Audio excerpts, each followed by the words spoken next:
Buenos días, pueblo de Dios. ¿Cómo están todos bien juiciositos en sus casas, sentaditos en primera fila en la sala, esperando este gran mensaje? Dios me los bendiga a todos, me los imagino allá muy atentos y también tomando nota, porque eso es lo importante, que en cada enseñanza bíblica dejemos los registros y luego podamos volver a recordarlo, porque de eso se trata, de recordar y repasar. La enseñanza de hoy la he titulado Los nombres de Dios. Qué importante este tema. En la medida que usted profundice cómo es Dios, todo lo que Él hace, todo lo que Él dice, nos enamoramos más de Él y nos entusiasmamos a conocerlo profundamente. En el Salmo 8:9 dice la palabra del Señor: Oh Yahvé, Señor nuestro, cuán grande es tu nombre en toda la tierra. Vamos a destacar principalmente la palabra nombre. ¿Qué es nombre? Nombre es una palabra con la que usted designa o distingue una persona, un animal, un objeto. Y el nombre es muy importante para tener nosotros una identificación. Toda persona necesita identificación. Cuando usted va a ciertas oficinas le requieren la identificación. Ahí que está su nombre. Cuando usted conoce a una persona, lo primero que le pregunta es: ¿cómo te llamas? Porque sería ilógico de que usted vaya a entablar una conversación si primero no le dice a la persona ¿cuál es tu nombre? Esa es una forma de ¿qué? De relacionarnos. Esa es una forma de entrar en confianza. Y el nombre que te coloquen a ti va a ser tu identificación toda la vida. Cada niño y cada niña tienen derecho a un nombre por la Constitución, por las leyes de cada país. A cada uno nos corresponde un nombre. Y no solo el nombre, sino el apellido y también la ciudadanía. Y además a conocer la identidad de nuestros progenitores. Yo tengo un nombre, tú tienes un nombre. Si alguien te llama por tu nombre, tú volteas inmediatamente porque dices: ese es mi nombre. Pero si llaman a Juan, no va a responder Gloria. Y si llaman a Gloria, no va a responder Pedro. ¿Por qué? Porque es que mi identificación es Gloria. Ya estoy yo habituada a que me digan ese nombre y ese es el que a mí me corresponde como identidad. Miremos la importancia del nombre en los tiempos bíblicos. Los hebreos eran personas o han sido muy particulares para colocar el nombre de los niños. Ellos miran las características o ellos miran también como la proyección que ellos tienen. Yo quiero que este niño sea así, entonces ese va a ser el nombre. O en la actualidad hay niños que nacen, por decir algo, en el día de un santo y le ponen el nombre de ese santo. Hay personas que no están de acuerdo con su nombre porque verdaderamente hay nombres difíciles de pronunciar. Hoy en día tenemos ese favor o esa garantía de que nos podemos cambiar el nombre, pero yo creería que es mejor no acostumbrarse al que le han puesto y aceptarlo. Miremos que en la Biblia nos hablan del primer nombre histórico, que fue Adán. ¿Qué significa Adán? Sacado de la tierra. Y pongamos de ejemplo también Jesús y Josué. ¿Qué significados tienen? Salvación del Señor. Ese es el significado. Misión cumplida también. También quería traerles a colación. ¿Recuerdan de Ana, la mamá de Samuel? Esta mujer era estéril y anhelaba mucho en su corazón tener un hijo. Y ella le dijo al Señor: si tú me das ese hijo, yo lo consagro toda la vida a ti, oh Dios. El Señor le concedió las peticiones de esa oración. ¿Cómo colocó ella, cómo fue el nombre que le colocó a este niño? Lo puso Samuel. Todos los Samuel, el nombre de Samuel significa Dios oye. ¿Por qué? Porque contestó la oración de esta madre. Y hay un caso muy simpático del nombre de Jacob, que en hebreo está relacionado con la palabra talón. Y vamos a hacer un breve recuento de cómo es esta historia, el nacimiento de Jacob y Esaú. Rebeca, la mujer de Isaac, quedó en embarazo de mellizos o gemelos y estaban en el vientre de esta madre, y en el momento de nacer, nace primero Esaú y su hermanito parece ser que no quería que naciera primero él, lo agarra del talón. Talón es Jacob en hebreo y por lo tanto Jacob. Así es que Jacob significa talón. Posteriormente, por la trayectoria de este hombre Jacob, en un momento dado también recibió el nombre del engañador. Vemos la importancia de los nombres que fue demostrada particularmente cuando el Señor cambió los nombres de algunas personas. Esos nombres tendrían que reflejar claramente el papel y el destino de ellos. Así es que Dios necesitaba cambiarle el nombre porque, vamos a poner este ejemplo, Abraham significaba o significa padre exaltado. Pero cuando Dios le dice te llamarás Abraham, ¿qué significa padre de multitudes? Porque el Señor ya tenía que ese destino para él. Porque iban a ser una grande descendencia de ese Abraham. Eso está en Génesis 17:5. Cuando Jacob fue adulto tuvo en su vida un evento de mucha importancia y hasta le cambiaron el nombre. Jacob tuvo un encuentro muy personal con un mensajero muy especial que en la Biblia se le conoce como el ángel de Dios. El ángel de Dios es el mismo Jesucristo. Al igual que cuando se le presenta este ángel de Dios a Jacob, se trenzan en una lucha.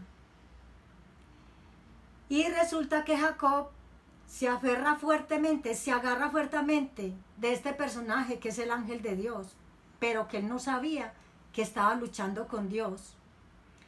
Y al ver que aclaraba el alba, el ángel de Dios lo tuvo que lesionar en un muslo para que lo soltara. Y así es que el Señor le cambió el nombre y le dijo, de ahora en adelante tu nombre será Israel. Y el significado de Israel viene y está relacionada con el verbo lisrot, que en hebreo significa luchar, esforzarse, ejercer influencia.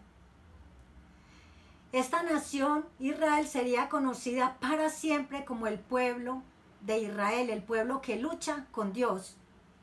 Y miren ustedes, tiene mucho sentido. ¿Por qué lucha este pueblo con Dios? Porque es un pueblo demasiado desobediente. Porque es un pueblo que siempre está llevando la contraria, le está llevando la contraria a Dios. Pero no se queda solamente en el pueblo de Israel. Eso también nos compete a nosotros. Continuando con la enseñanza, miremos cómo Dios tiene muchos nombres. Unos dados por él mismo y otros colocados por los hombres, de acuerdo a las circunstancias. Estudiando los nombres y los títulos de Dios, cómo se revelan en las Escrituras, podemos llegar a conocer a Dios más profundamente. No hay otra manera de conocer mejor a Dios que abriendo las Escrituras y mirando todo lo que revela el Espíritu Santo para nosotros lograr identificar y describir a nuestro Señor. ¿De cómo descubrimos más a Dios? Por medio de las Escrituras. Allí en las Escrituras experimentamos su amor, su presencia. Y estudiando juntos esas diversas formas que Dios nos ha dado a conocer a través de las Escrituras, hay más compenetración. El nombre de Dios significa Dios mismo, como es revelado en la palabra. Y tiene que ver con los detalles que conocemos acerca de Él y que Él nos ha querido revelar. Todos esos grandiosos títulos y gloriosos atributos y sus claras ordenanzas Son incomparables obras que están incluidas en su nombre. O sea, Él es todo, Él lo abarca todo. El nombre de Dios o los nombres de Dios significan que toda su naturaleza, sus virtudes, sus atributos, su carácter, su autoridad, su propósito, sus métodos, la providencia, el reino, y podríamos enumerar un sinfín de cualidades, de características que no terminaríamos. Es muy reconfortante saber que hay una relación con Dios revelada por uno de sus nombres y que corresponde a toda necesidad de sus hijos. Esto quiere decir que al conocer a Dios en toda la amplitud, en toda esa magnitud de atributos, cuando tú te acercas a Él, cuando tienes necesidad de Él, pues vas a saber más fácilmente cómo orar, ¿sí? Y más adelante que vamos a describir, no todos los nombres, porque son como 70 y pico. Hoy vamos a coger unos que son muy relevantes. Pero esto nos va a dar también mucho motivo de oración. A veces decimos, no, es que yo no sé cómo orar. Leyendo las escrituras, Dios nos va abriendo la mente. Y vamos llegando más en profundidad a esa comunión con Dios tan maravillosa a través de su palabra. Entonces aprendemos de Dios por sus nombres y sus títulos. Aprendemos por los símiles, las metáforas. Aprendemos también que Dios no es religión, porque las religiones nos apartan de Dios. En cambio, la relación nos acerca. Las religiones son ritos, son cultos, son cosas externas que muchas veces, la palabra lo dice, es del exterior, es de afuera, no se hace de corazón. En cambio, la relación con Dios es eso, algo íntimo que Él necesita que nosotros hagamos. Y Él nos demanda, y Él como nosotros como hijos de Dios, Él nos pide que entremos en comunión con Él y en ese acercamiento. Mientras más claramente nosotros veamos a Dios, vamos a comprender más bien quién es Él. Y más maravilloso nos va a parecer. Miren que así es cuando nosotros nos interesa una amistad. Cuando estábamos jóvenes que queríamos conocer un joven, un muchacho, un novio, ¿qué pasaba? Averiguábamos, nos acercábamos más a él, a la familia, averiguábamos. ¿Cuánto más tenemos que averiguar por ese maravilloso Dios, que es el que habita en nosotros, que es el que nos da vida abundante? Nuestros corazones van a responder en la medida que conozcamos más de Dios. En esa medida vamos a sentir deseos de alabarlo. Usted ha visto que hay muchas personas muy apáticas.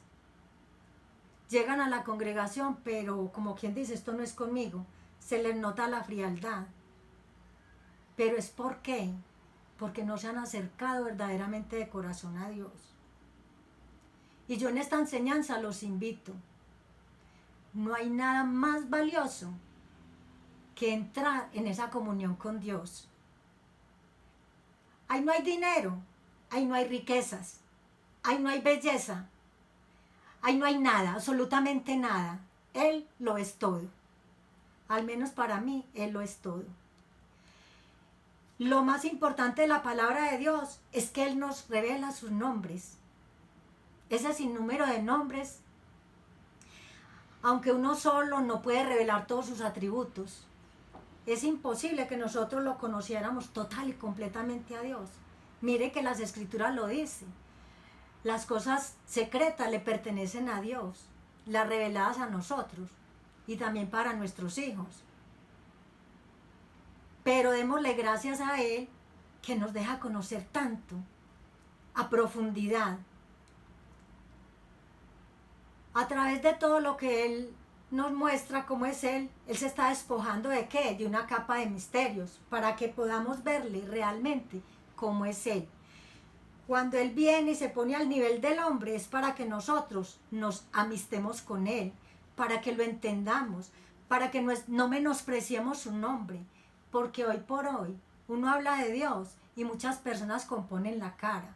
Yo siento tristeza. ¿Por qué siento tristeza? Porque yo digo, esas personas están ignorantes de lo que es Dios y el valor de Dios y todavía no han comprendido que este no es nuestro lugar definitivo, que en la tierra somos transeúntes, que apenas estamos caminando y que en el día de mañana tenemos que desocupar este lugar, pero que sí tenemos una morada eterna y a esa es a la que hay que apuntarle, a esa es a la que tenemos que ponerle todo nuestro corazón para vivir con Él eternamente. Es Dios el que nos muestra en su nombre todas las vivencias que nosotros podemos tener como congregación. ¿Cuántas veces nos hemos reunido a ayunar, a orar, a leer la palabra de Dios, a compartir como iglesia? Y Él se manifiesta a través de sus dones. ¿Y cómo nos sentimos? Felices, gozosos, queremos más y más de Él. Todo lo hacemos en su nombre. Miren la importancia del nombre de Él. Nombre que es sobre todo nombre. Pero es en el nombre del que nos reunimos. Si usted en el nombre de Jesús no lo menciona, cuando en la parte espiritual va a relacionar algo, va a ejecutar algo, prácticamente no va a hacer absolutamente nada. Porque en el nombre de Jesús usted va a poder expulsar demonios. En el nombre de Jesús usted puede decirle a un enfermo que sea sanado. En el nombre de Jesús usted le puede decir a un muerto que se levante, pero si lo crees. Dios quiere que nos acerquemos a Él. Dios quiere que lo amemos. Dios quiere que nos sintamos gozosos, porque es solo el verdadero gozo, no la alegría pasajera del mundo. El gozo perdurable, el gozo que a pesar de las circunstancias prima en nosotros. No importa lo que pase, tenemos la paz de Dios. ¡Qué riqueza!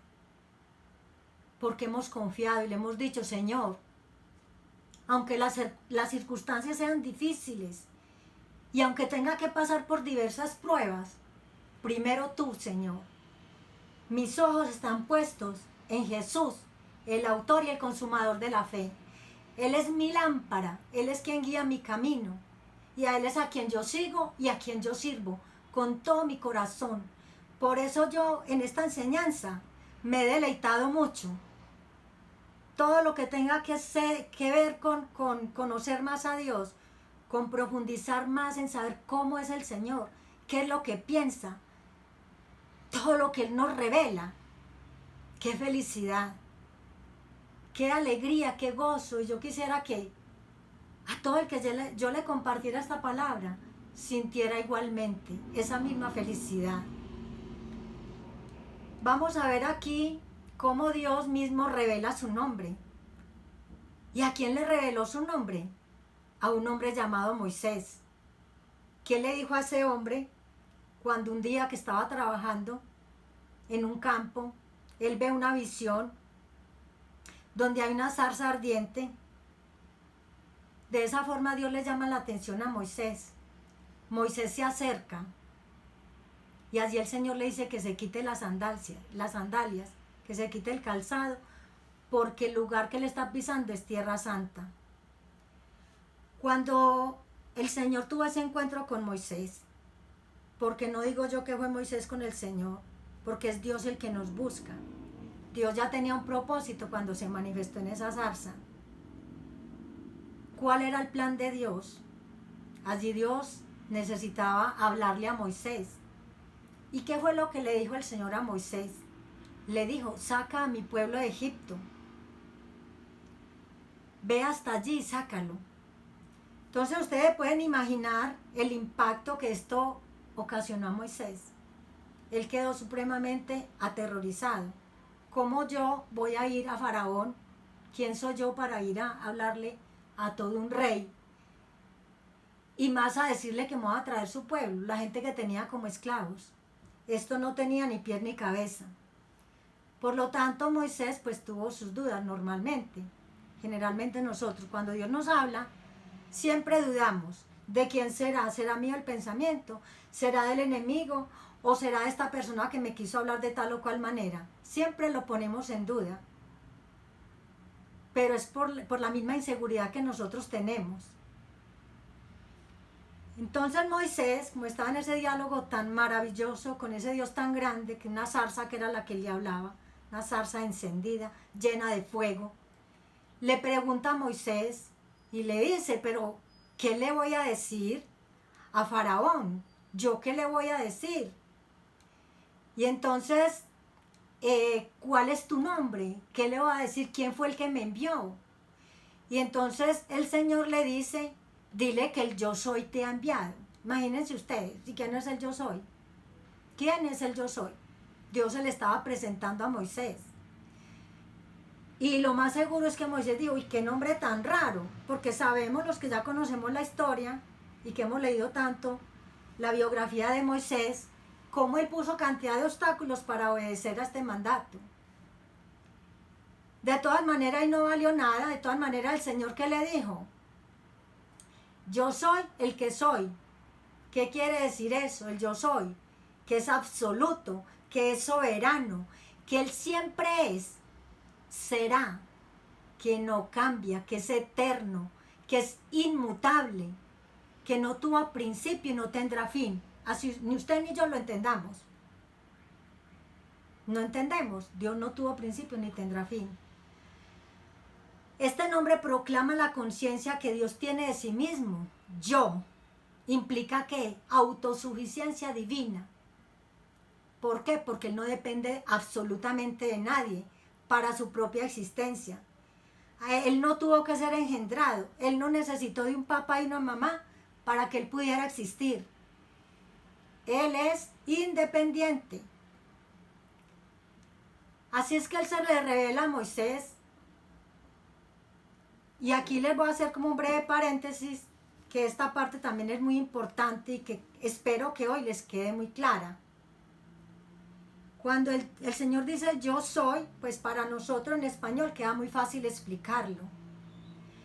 Pero cuando el Señor le habló a Moisés, le habló con 4 consonantes. La Y, la H, la W y la H.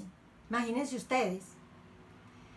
Resulta que para el pueblo hebreo era muy difícil pronunciar este nombre, porque no tenía vocales. Entonces, ¿qué pasó?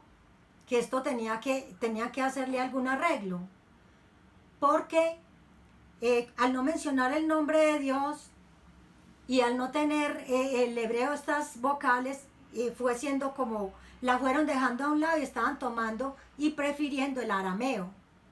Entonces ya se estaba volviendo, era una lengua muerta, el hebreo.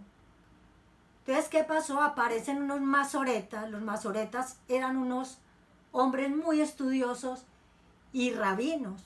Tenían que ser personas que amaran a Dios y que verdaderamente quisieran estudiar a profundidad las escrituras. Eran rabinos judíos y tenían la responsabilidad de hacer copias fidedignas, o sea, tal cual estaban en los pergaminos de las sagradas escrituras. Entonces, ¿qué sucedió? Ellos se ingeniaron la forma de tomar unos puntos y agregarlos a estas consonantes y formar unas vocales para poder que este nombre se pudiera pronunciar. Por eso leemos muchas veces en la historia de los judíos que ellos no se atrevían a pronunciar el nombre de Dios, decían que era muy santo, pero ahorita viendo también, pues también les dificultaba pronunciar este nombre. Entonces resulta que los masoretas, al agregar estas vocales o estos signos, se añadieron a esas consonantes hebreas y ya pudieron, ¿qué? Pronunciar el nombre. Hoy en día escuchamos el término Jehová. Estos masoretas hicieron una combinación que incluían vocales de la palabra Adonai con las letras del tetragramatón. ¿Qué es tetragramatón?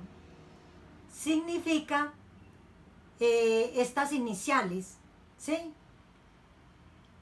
Las iniciales que yo les anuncié ahorita, les enuncié la Y, la H, la W y la H. En griego se pronuncia tetragramatón y en español tetragrama, que son esas consonantes, pues como un nombre un poco complicado para pronunciar, pero eso es lo que significa, las 4 consonantes que significaban el nombre con el cual el Señor se le identificó a Moisés. Vemos que en la actualidad la gente muy estudiosa dice es que no se debe pronunciar Jehová, ese no es el nombre. Jehová es una pronunciación latina que se utilizó desde el siglo XVI, o sea, más bien una pronunciación moderna. Cuando escuchamos a los judíos hablar de Dios, le dicen Yahweh.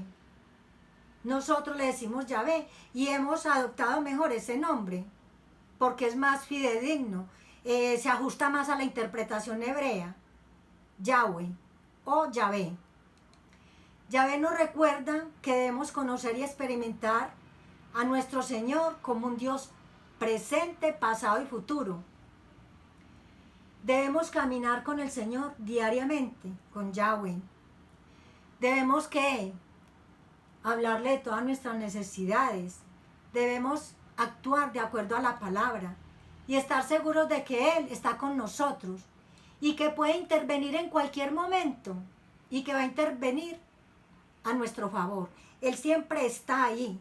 Por eso estamos conociendo su nombre grande, para que lo invoquemos, para que en ese momento llegue ese nombre y le digamos: Señor, tú eres el que suple mis necesidades. Tú eres el que me alientas en estos momentos de desánimo. Tú eres el que levantas mi cabeza, Señor. Tú eres el que está siempre a favor mío. Padre, gracias te doy. Vamos a ver el primer nombre que aparece en la palabra de Dios. Y el primer nombre que aparece en la palabra de Dios es Elohim. ¿Qué significa Elohim? Significa Dios creador. Justo en el primer libro y en el primer capítulo y en el primer versículo, o sea, en Génesis 1:1, dice: en el principio creó Dios los cielos y la tierra. Pero podríamos decir, de acuerdo a la enseñanza que estamos recibiendo, en el principio creó Elohim, los cielos y la tierra. Ahí nos estamos dando cuenta de que es un Dios creador. Es un Dios que no solo dio una forma nueva a la materia, porque la materia ya existía. Dice al comienzo en el Génesis: la tierra estaba desolada y vacía, y no habían sino tinieblas, y el Señor se movía sobre la faz de la tierra, sobre la faz del abismo. Entonces inmediatamente es donde el Señor empieza a crear, y ahí es donde se nos presenta como una persona eterna que existió antes de que el universo existiera. Imagínense ustedes cuántos años, miles de años lleva es la existencia de la tierra, y el Señor eterno existió mucho y existe y existirá. Así es que nosotros, cuando escuchemos el nombre Elohim, lo vamos a relacionar con el universo material. Creo que les queda muy claro ahí. Y en el Antiguo Testamento, pues lo más sorprendente es que esta palabra no es muy sobresaliente, o sea, no fue muy usada. ¿Por qué? Porque Elohim es como creador. Y se aparece y está solo en hebreo, no en ninguna otra lengua semita, ni siquiera en el arameo bíblico. El poco uso no disminuye la importancia de este majestuoso nombre. Así es que cuando usted quiera, en una alabanza, en una oración, cuando usted quiera adorar al Señor, recuerden ese Dios creador. Con solo usted se levanta las mañanas y ve esas montañas, las aprecia, las valora, se extasía en ellas, y usted dice: Señor, cuán grande es tu nombre. Elohim, fuiste tú el que hiciste todas estas maravillas, esta hermosura. Qué bueno es poder dirigirnos a Él, siempre en alabanza y en agradecimiento. Vamos a ver otro nombre, y este yo creo que ustedes lo han escuchado, y debe ser muy familiar porque les gusta mucho.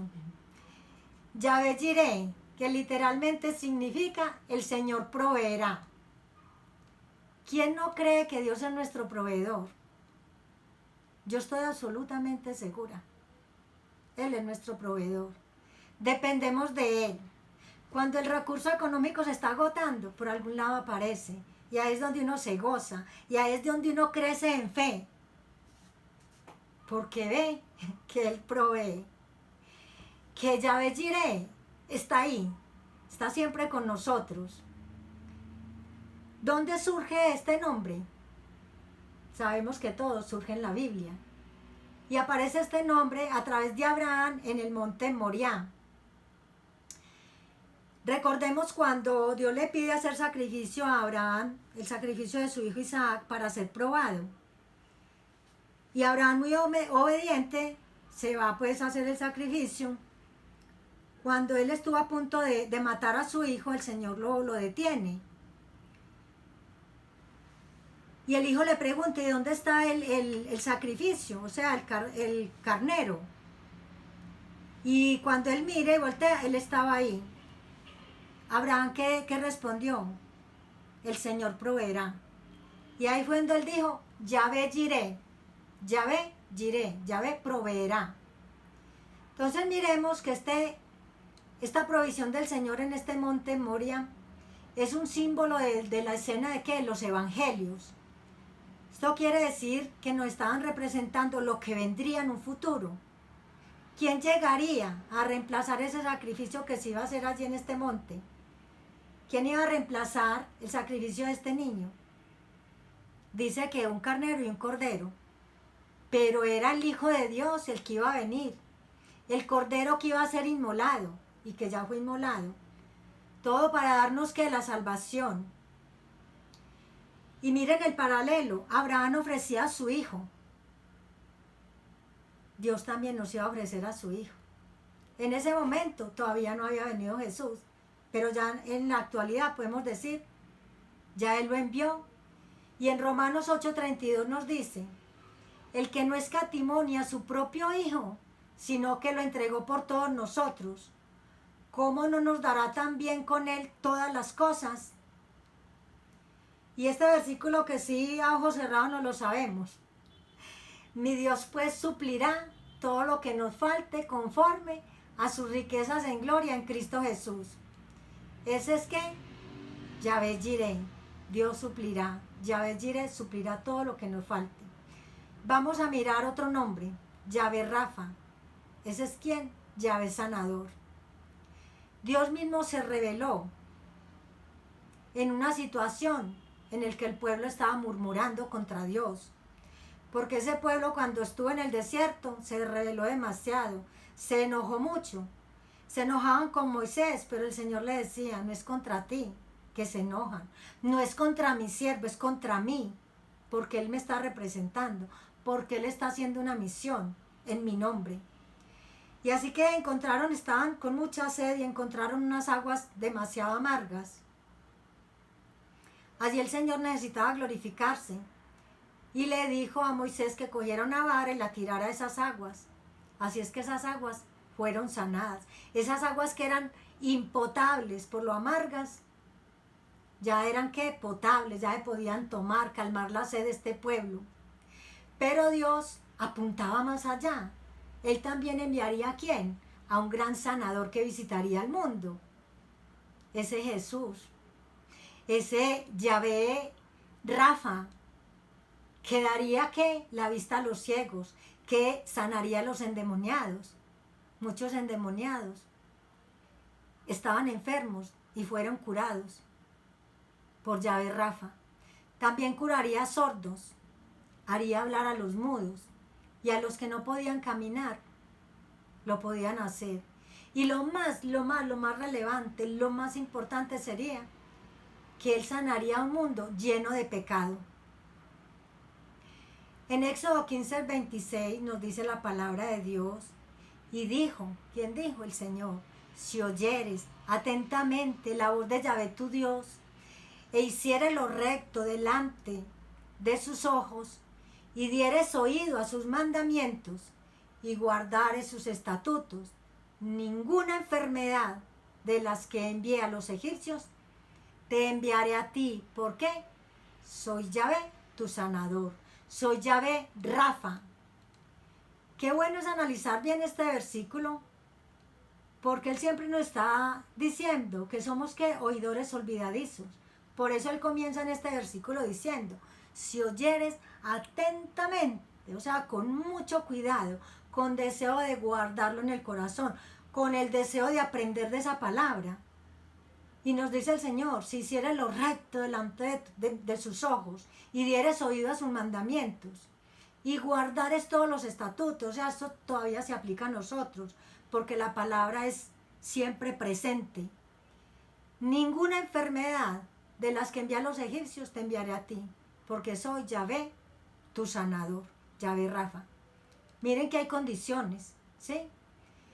En el Nuevo Testamento hubo una cantidad, un sinnúmero de sanidades físicas, demostrando que el atributo de Dios, el atributo sanador de Jesús. Sin embargo, esta promesa estaba condicionada a la obediencia. Y aquí podemos también hacer una pausa y mirar cómo el pueblo cristiano está muy acostumbrado nada más de hablar de las promesas. Dios me prometió, Dios me dijo, y es que vea, y está todo señalado y separado en la palabra donde están todas las promesas de Dios. Pero se les olvida que hay una cantidad de requisitos, y ya lo leímos en el versículo anterior. Si oyeres, si obedecieres. Así es que hay una condición. Si usted no obedece, ¿con qué cara le dice a Dios, cúmplame las promesas? Si Dios le está hablando tan clarito en la palabra. Bueno, vamos a mirar otro nombre que se llama Yahvé Nisi, que este es ¿quién? Mi estandarte.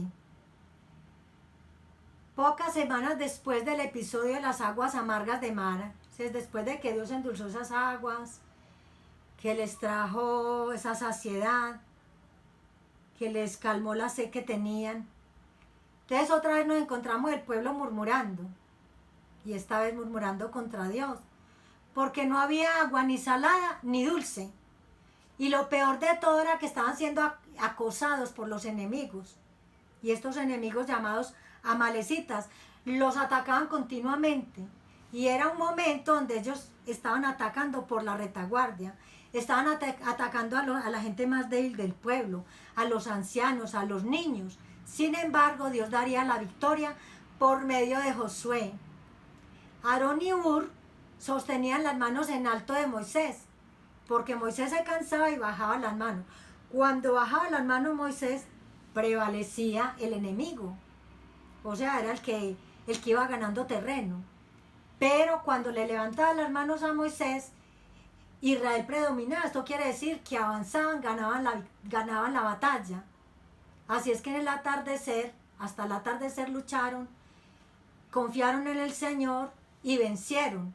¿Vencieron por qué? Porque allí estaba presente Yahvé Nisi. ¿Qué quiere decir? El Señor es mi bandera, mi estandarte. Él es mi victoria en las batallas. Tú tienes batallas, yo tengo batallas, pero Él nos da las batallas, Él nos da las victorias. Eso sí, ya sabes qué tienes que hacer. Hay que menguar para que Él crezca. Hay que renunciar a la carne, hay que renunciar al mundo y hay que renunciar al demonio. Todo eso lo tenemos muy claro. Ese panorama está muy claro en nuestra mente. Lo importante es que ponerlo por obra. Nosotros tenemos siempre esa luz, esa lucha contra las tinieblas, porque nosotros somos luz y chocamos con todo lo que es oscuridad. Y esa oscuridad es ¿qué? Es el mal.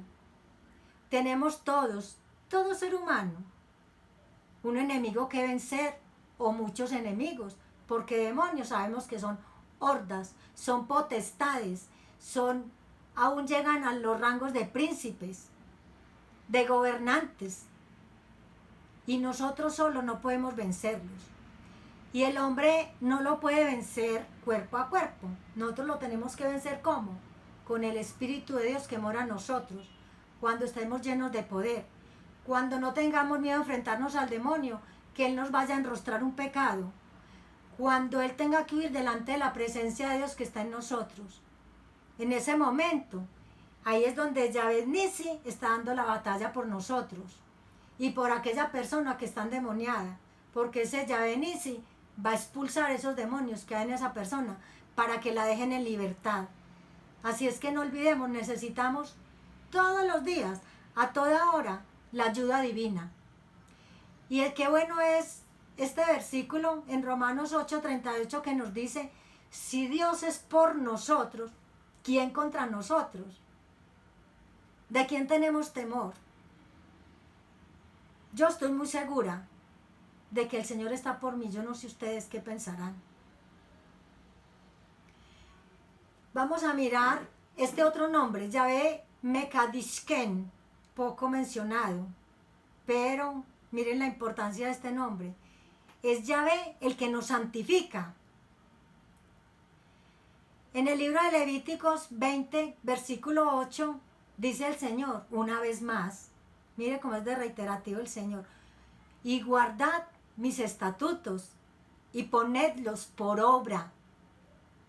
Dios constantemente estaba dando instrucciones al pueblo de Israel.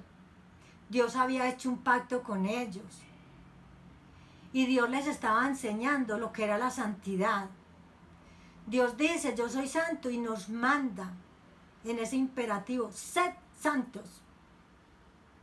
Él no quiere manchas, Él no quiere nubes, Él no quiere ninguna clase de oscuridad en sus hijos. Para llegar a esa pureza, a esa santidad, hay que trabajar bastante, hay que sacrificarse demasiado, hay que renunciar, pero vale la pena. Tenemos este otro nombre y este aún lo cantamos, Yahvé Shalom. Todos sabemos que Él es nuestra paz. Es un nombre compuesto que data de la época de los jueces. Después de la muerte de Josué, que era un líder sucesor de Moisés, había pasado demasiado tiempo. Ya la tierra estaba repartida. Ya habían transcurrido 2 siglos. Y se había levantado generación nueva, que no conocían a Yahvé. Muy parecido a lo que estamos viviendo en el día de hoy. Usted sorprendentemente le puede preguntar a muchos muchachos si conocen de Dios y entran en una cantidad de dudas. No saben describirlo, no saben quién es, no saben qué hace, no conocen nada. Y así estaba esa generación. ¿Por qué sucede esto? Porque ellos ya estaban muy acomodados, ya habían recibido la herencia, ya ellos flotaban solitos, como se dice. Creían que no necesitaban ya de nada ni de nadie. Por eso no conocían a ese Dios Shalom. Y además porque no seguían los mandamientos. Habían olvidado ya al Dios de la provisión que les había dado en el desierto. A ese Dios que los había sanado y que había sanado esas aguas. Habían olvidado a ese Dios de las victorias, el estandarte, la bandera. Habían olvidado esas instrucciones que Dios les había dado de que tenían que ser santos. Sin embargo, Dios, que es fiel y permanece fiel, se acordaría de su pueblo y haría paz con ese pueblo. ¿Por medio de quién? De Gedeón. Por tanto, Gedeón levanta un altar y le puso por nombre Yahvé Shalom, que quiere decir Yahvé nuestra paz. Dios quería venir a traer paz para que ese pueblo tuviera paz. Vamos a mirar Yahvé Sebaot, el Señor de los ejércitos. En Josué 5, del 13 al 15 dice, estando Josué cerca del arca de Jericó, alzó sus ojos y vio un varón que estaba delante de él, el cual tenía una espada desenvainada en su mano. Y Josué, yendo hacia él, le dijo, ¿eres de los nuestros o de nuestros enemigos? Él respondió, no, mas como príncipe del ejército de Yahvé he venido ahora. Ahí le está diciendo, mas como príncipe de Yahvé Sebaot. Este nombre de Dios enfatiza el hecho de que Él es el que lucha por el pueblo. Este nombre está relacionado con la omnipotencia y la soberanía de Dios. Cuando usted está en las guerras y en los problemas, ¿viene quién? Yahvé Sebaot, ese Dios de los ejércitos, ese Dios que está siempre ayudándonos, ese Dios que está siempre alentándonos y es el que gana las batallas por nosotros. Ese Señor, ese Dios grande de las huestes celestiales, siempre cumplirá sus propósitos. Aun cuando nosotros como hombres, como pueblo, como terrenales fracasemos, los planes y los propósitos de Dios siempre se cumplirán. Su palabra se cumplirán. Por eso nosotros tenemos que confiar plenamente en el Señor. Tenemos otro ejemplo, cuando David se enfrenta al gigante Goliat, las palabras que le dice. Qué bueno que nosotros siquiera tuviéramos un poquitico de la confianza que tenía David, ese rey David, en el Señor, en ese Yahvé Sebaot. Dice, le dijo al gigante, tú vienes contra mí, contra espada, lanza y jabalina, pero yo voy contra ti en el nombre de Yahvé Sebaot, el Señor de los ejércitos, el Dios de los escuadrones de Israel, a quien tú has desafiado. ¿Cuántas veces estamos nosotros muertos de miedo, como que hemos perdido las batallas, como que este problema me derrotó totalmente y desfallecemos? Pero es que no nos acordamos que en nosotros habita Yahvé Sebaot, el Señor de los ejércitos, el que nos da la batalla, la victoria, el que está ahí para darnos las fuerzas, para que peleemos en el nombre de Él. Y ya sabemos la pelea nuestra cómo es. No es contra sangre y carne, sino contra esos huestes de maldad de las regiones celestes. Miremos otro nombre, Yahvé Roy. Poco lo conocemos. Había pasado el tiempo de los jueces y comienza ya la monarquía, o sea, donde ya aparecen los reyes. Y allí está David, este gran compositor de los salmos, de gran parte de los salmos, y él se inspira ¿en cuál salmo? En el Salmo 23. Yahvé Roy es ¿quién? El pastor. Por eso el Salmo 23 se dice el Salmo del pastor. ¿Quién no lo conocerá? ¿Quién no acudirá constantemente a ese salmo? ¿Y quién mejor que David para haberlo escrito si él fue también pastor de ovejas? Él ya sabía en su juventud cómo entregaba todo por estas ovejas. Y él allí, cuando venía el peligro, que eran el lobo, el león o quien viniera, la fiera que viniera, él mismo se enfrentaba, no tenía temor, porque él amaba su rebaño. Cuánto más el amor de Dios en nosotros, como pastor, está lleno de amor, de ternura. Yahvé Roy, Yahvé, nuestro pastor. El Signecú, Sidkenu, Yahvé, justicia nuestra. El profeta Jeremías predicó por largo tiempo en Jerusalén. ¿Qué predican los profetas? Los de la actualidad también profetizan lo mismo y anuncian lo mismo. Arrepentimiento, así de sencillo. El Señor constantemente está diciendo, vengan al arrepentimiento. Y exactamente le dijo a su pueblo, vengan, vengan, pero Dios sabía que ya había un destino para ese pueblo, que ya estaba fijado el destino. ¿Por qué? Porque Dios sabía que ese pueblo no lo iba a escuchar, que ese Judá no había aprendido la lección, porque habían seguido que los caminos de maldad. Continuamente Jeremías les decía, dejen la idolatría, dejen el pecado, dejen el robo, dejen todo esto que a Dios no le agrada, dejen la violencia. Ellos no hacían caso. Pero Dios había prometido que su cetro, que el cetro del reino perduraría para siempre, que el linaje de David no tendría fin. Y en un acto de misericordia, amor y bondad, Dios reveló su nombre al rey, al que habría de gobernar para siempre, Yahvé Signecú. ¿Y quién es el que va a gobernar para siempre? Pues Jesucristo, nuestra justicia. ¿Por qué nuestra justicia? Porque Él fue el que nos justificó. Porque el pecado que nosotros merecíamos lo llevó Él, lo pagó Él. Así es que Él, Él vino y puso la cara por nosotros y nos hizo justos delante de Dios. Por eso Dios nos perdonó los pecados. Porque Él hizo ¿qué? Un sacrificio grande y nos dio el regalo de la salvación. Entonces es Yahvé, nuestra justicia. Yahvé Sidkenu. Miremos Yahvé Chama. Ese Yahvé está allí. Y yo diría, no solo allí, también está aquí. Las profecías de Jeremías ya se habían cumplido. Por haber tocado a fondo el pueblo de Dios, ya estaban en cautiverio en Babilonia. Y quedaba un pequeño remanente, como siempre. Siempre hay un pequeño remanente. Siempre hay un pueblo que está esperando en esas manifestaciones de Dios. Muchas personas dicen que con el avivamiento, que pasan los días, que no hay nada.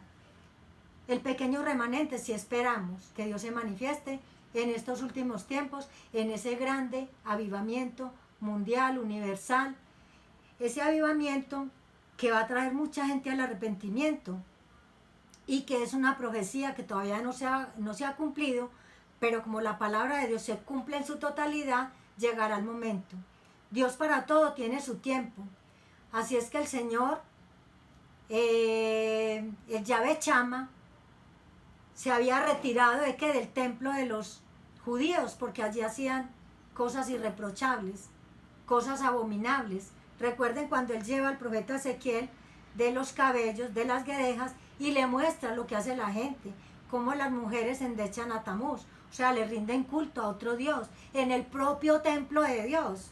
Miren ustedes, entonces Dios ¿qué hizo? Retiró su presencia, se retiró Yahvé Chama.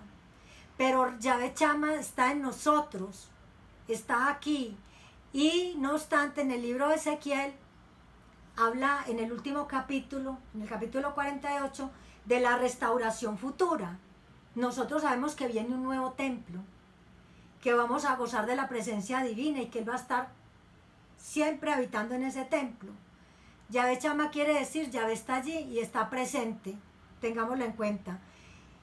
Tenemos el Lion, el Altísimo. No quiere decir que porque se le llame el Altísimo, el Dios Altísimo, es que haya mucha distancia entre nosotros y Él. No, esto quiere decir la supremacía de Dios.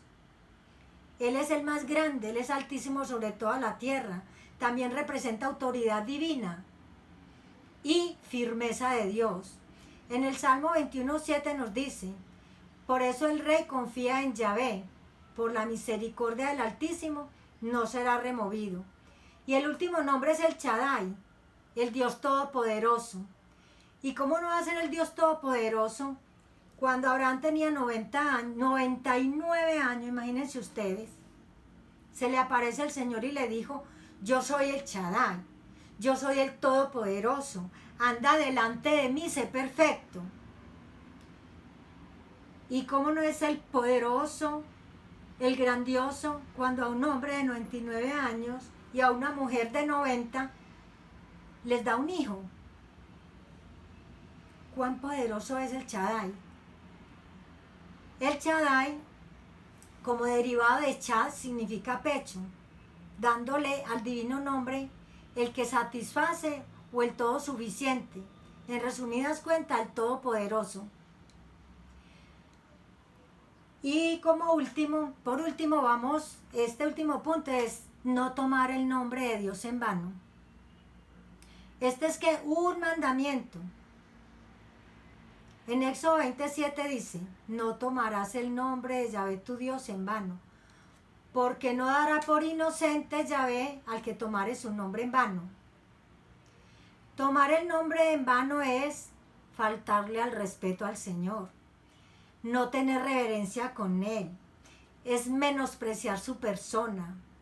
Tomar en vano es profanar algo que es exaltado, alguien que es tan grande, tan santo, y bajarlo al nivel más por debajo de todo.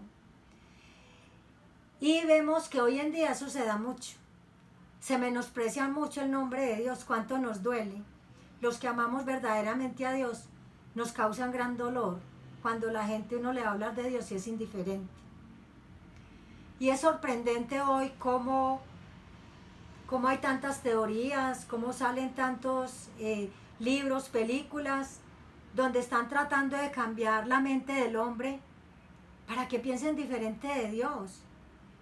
Y yo creo que todos han escuchado el título de la película El Código de Da Vinci, y un libro también, El Código de Da Vinci. Y eso fue aplaudido, aclamado, fue el furor de muchas personas. Y qué triste.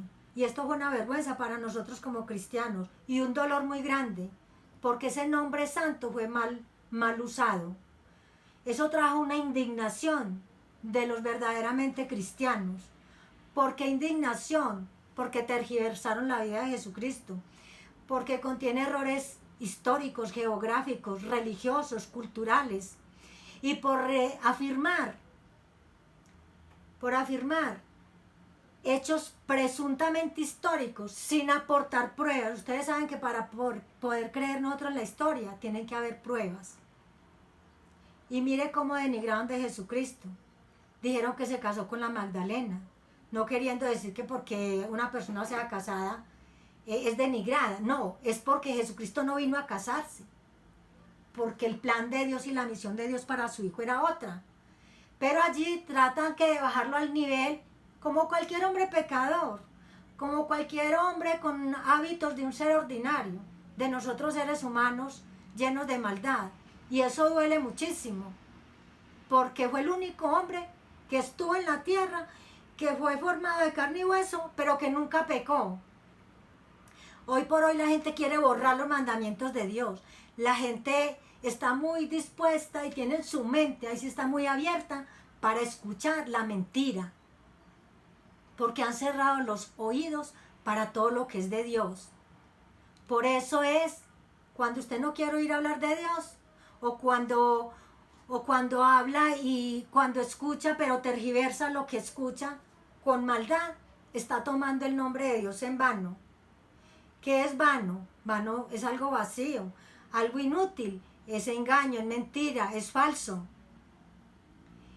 Y el verbo y tomar en vano significa literalmente llevar o levantar. Entonces podemos decir, no llevarás el nombre de Yahvé para sacar una ventaja propia.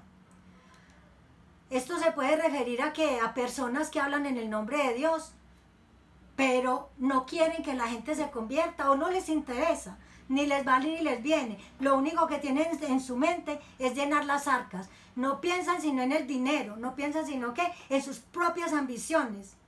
Conseguir dinero para fines egoístas, para aparentar, para ponerme cómodo, para que mi familia viva no en un penthouse, no, que vivan siquiera al lado de una estrella de Hollywood, porque a eso están aspirando muchos. Cuando hay tanta hambre en la tierra, cuando necesitamos esos recursos para la humanidad, para hacer lo bueno, porque al fin y al cabo nos damos cuenta que hoy podemos estar vivos y dentro de 15 días, si nos llega el coronavirus, ya estamos en un ataúd. Y todo lo que proveímos, todo lo que acumulamos, se quedó aquí. ¿Y a quién vamos a tener que darle la cara? ¿Qué vamos a responder delante del alto y sublime que dijo: yo no te mandé a hacer tesoros en la tierra? ¿Qué vamos a hacer? Eso es tomar el nombre de Dios en vano. Los que quieren impresionar con los conocimientos bíblicos están haciendo el nombre de Dios en vano, porque están pensando en ellos como personas, no están pensando en enaltecer el nombre de Dios. En aquellos que estudian tanto la palabra que se les hace el nombre de Dios muy común, demasiado común, que ni atención le prestan. Eso es tomarlo en vano. El comerciante que emplea el nombre de Dios para hacer creer de que es un hombre muy honesto, pero por debajo trae ¿qué? El as bajo la manga para hacerle trampa a sus clientes. Eso es tomar el nombre de Dios en vano. A los que forman sectas que no son cristianos, toman el nombre de Cristo para conseguir adeptos, para conseguir discípulos, pero no siguen la verdadera doctrina bíblica o la tergiversan. Esos no ponen en alto el nombre de Dios, sino que lo toman en vano. Miren esto, que se puede caer tan fácil en este pecado. El que usted llega a la congregación, dice que alabar a Dios, pero en su corazón no lo siente.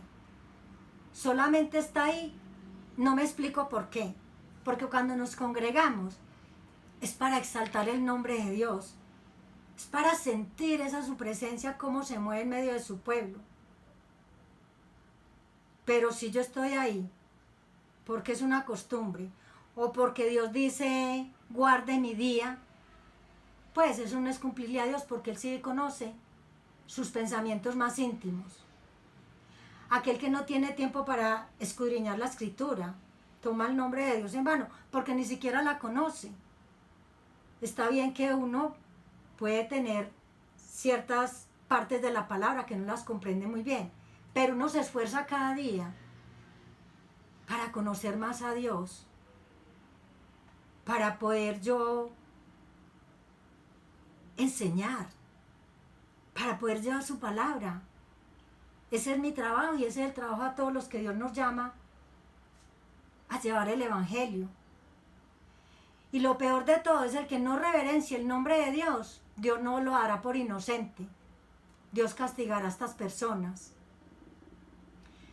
Tampoco debemos usar el nombre de Dios livianamente en chistes. Qué triste es cuando hay personas que componen chistes con Jesucristo o chistes de Dios. Eso es no reverenciarlo, eso es rebajarlo, eso es rebajar al Señor. También tomar en vano el nombre de Dios es cuando usted no vive de acuerdo a la palabra. Cuando usted profesa fidelidad y le dice a la gente, es que yo soy fiel a Dios, pero en la oscuridad, allá en lo recóndito, donde a usted no lo ven, está haciendo lo contrario de lo que Dios le está diciendo. Eso es tomar en vano el nombre de Dios. Los cristianos que vivan en desobediencia a Dios están tomando el nombre de Dios en vano. Así es que usted no puede decir, Señor, Señor. Jesús advirtió, no todo el que me dice Señor, Señor entrará en el reino de los cielos, sino el que hace la voluntad de mi Padre que está en los cielos. ¿Cuán equivocados estamos? Sí, todo el pueblo cristiano va para los cielos porque dijo, Jesucristo, ven y entra a mi corazón. Cuando muchas veces se dijo fue de labios para afuera. Cuando no se dijo con una conciencia, con un anhelo verdaderamente de hacerlo su Señor y su amo. Y en la palabra de Dios hay un acto de un hombre blasfemo, y eso está en Levíticos 24, 10 al 16. Yo se lo voy a narrar porque yo sé que lo han leído. Como un hombre, el hijo de un padre egipcio, con el hijo de una mujer israelita, se ensarzó en una pelea. Y en medio de esa pelea, el individuo de origen mestizo, o sea, el hijo del egipcio, blasfemó el nombre de Dios y lo maldijo. ¿Cuántas personas en momento de mucha ira pueden maldecir el nombre de Dios? ¿Qué dice el Señor? Merece la pena de muerte. Y este hombre, ¿qué sucedió? Murió apedreado. Esas eran las leyes en el Antiguo Testamento, la pena de muerte. Ese era el castigo para este pecado prescrito por Dios. Ahí nos muestra la gravedad del asunto. Así es que nosotros tenemos que poner muchísimo cuidado en todo lo que hagamos. Siempre hay que pensar, hay que tener esa conciencia activa, no andar como torpes, no, siempre analizando, para que no seamos hallados culpables de usar el nombre de Dios en vano. Todo lo contrario, nosotros como hijos de Dios debemos darle honra, exaltarlo y siempre, siempre, siempre dirigirnos a Él con reverencia. Y cuando alguien no lo haga, no tenga miedo de decirle, perdóneme, fulano de tal, no estás honrando el nombre de Dios. A Dios no le agrada esto, no le agrada aquello. Sé que va a ser molesto, sé que le van a componer la cara, pero estamos honrando el nombre de Dios, enseñándole al otro que ame a Dios, que conozca más de Dios. Vivimos en esta época donde hay muy poca consideración de los valores espirituales y de la pureza moral. Así es que nosotros tenemos que llevar la palabra, debemos enseñar, pero todo lo que hagamos, hagámoslo siempre de corazón, dándole gloria, honor a nuestro Dios. Y como última recomendación, estemos muy, muy dispuestos a poner a Dios en primer lugar. No importa el precio que tengamos que pagar. No importa que le digan, se volvió anticuada, usted se volvió muy aburrido o muy aburrida, usted ya está viviendo en el siglo o en los siglos pasados. Todo eso tenemos que dar oídos sordos. Tenemos que avanzar y cumplir la meta y la misión para la cual el Señor nos llamó. Dios me los bendiga. Gracias por estar tan atentos. Y hasta dentro de 8 días, si Dios quiere. Vamos a hacer una corta oración para darle gracias al Señor. Padre Celestial, en esta mañana sabemos que tu presencia nos asiste. Gracias porque estás morando en los corazones de cada uno de tus hijos. Y hoy recibimos un alimento súper especial. Tú nos has hablado y tocado nuestro corazón.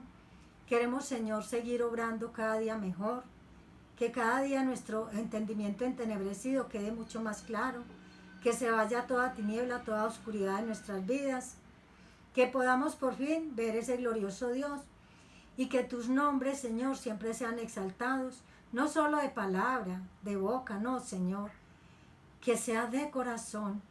Padre, muchas gracias. Yo bendigo a tu pueblo y en el nombre de Cristo Jesús, con acción de gracias he orado. Amén y amén.